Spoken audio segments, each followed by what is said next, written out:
آپ کو یاد دلاؤں گا کہ ایک بنیادی حقیقت آپ کو کبھی نہیں بھولنی چاہیے. آپ کو یہ یاد رکھنا چاہیے کہ دنیا میں ہر ذمہ داری کے تقاضے ہیں اور وہ تقاضے پورے کرنے پڑتے ہیں. دنیا میں ٹھوکریں انہی کو لگتی ہیں کہ جو چلتے ہیں. جو پاؤں توڑ کر بیٹھ جاتے ہیں انہیں کبھی ٹھوکر نہیں لگتی. گرتے وہی ہیں کہ جو دوڑیں گے. کانٹے انہی کے تلووں میں چپتے ہیں کہ جو دوڑتے ہیں. جو بیٹھے رہتے ہیں ان کے کانٹوں میں کبھی کوئی چبن محسوس نہیں ہوتی. 12 مہینے پہلے آپ کے ملک کا کیا حال تھا؟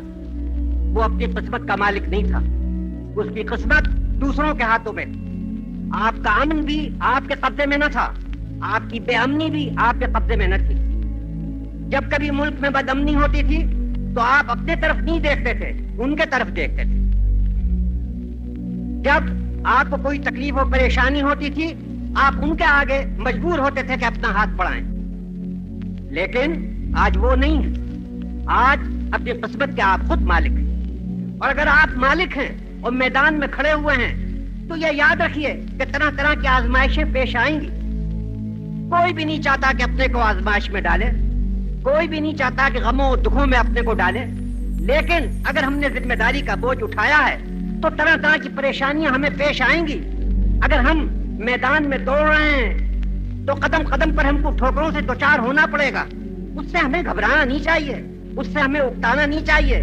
مرد بن کر ان تمام ذمہ داریوں کو اٹھانا چاہیے اور ان پریشانیوں کا مقابلہ کرنا چاہیے. اس لیے میں آپ سے یہ کہوں گا, میں ان خیالات سے بے خبر نہیں ہوں کہ جو آج ہمارے سینکڑوں ہزاروں بہنوں اور بھائیوں کے دماغوں میں گونج رہے ہیں. وہ مصیبتیں کہ جو اس ملک پر آئیں اور ان مصیبتوں کے جو اثرات ابھی تک چل رہے ہیں وہ سب ہمارے سامنے. اور گورنمنٹ کا اور ہر ہندوستانی کا فرض ہے کہ جہاں تک بھی ممکن ہو سب سے پہلے ان دکھوں کو دور کرے.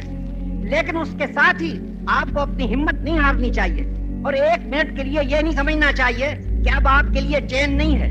میں نے ابھی آپ کو یاد دلایا کہ سب سے بڑا چین تو اس کے لیے ہوتا ہے کہ جو زندگی سے محروم ہوتا ہے. ایک ٹھنڈی لاش جو پڑی ہوتی ہے اس کو کسی طرح کی فکر نہیں ہوتی. لیکن اگر ایک زندہ انسان ہے اور اس کی رگوں میں گرم اور زندہ خون دوڑ رہا ہے تب اس کے لیے بیماریاں بھی ہیں, ٹھوکریں بھی ہیں, مصیبتیں بھی ہیں, ہر طرح کی پریشانیاں بھی ہیں. تو زندگی کا معنی یہی ہے کہ ہم بوجھ اٹھائیں اور بوجھ اس طرح نہ اٹھائیں کہ گھبرائے ہوئے اٹھائیں, مردوں کی طرح ہمت کے ساتھ اٹھائیں. آج کل تک جب تک کہ آزادی ہمارے ہاتھ میں نہ تھی اس میں شک نہیں ہے کہ ایک طرح کا چین ضرور تھا. کیسا چین؟ یہ چین کہ کوئی بوجھ تمہارے گردنوں پر نہیں تھا. جس کے ہاتھ میں دیش کی حکومت تھی اس کے گردنوں پر تھا. اگر بدامنی ہوتی تھی تو تم اس کی طرف دیکھتے تھے. اگر امن قائم ہوتا تھا تو قدرتی طور پر تمہاری آنکھیں اسی کی طرف اٹھ جاتی تھی.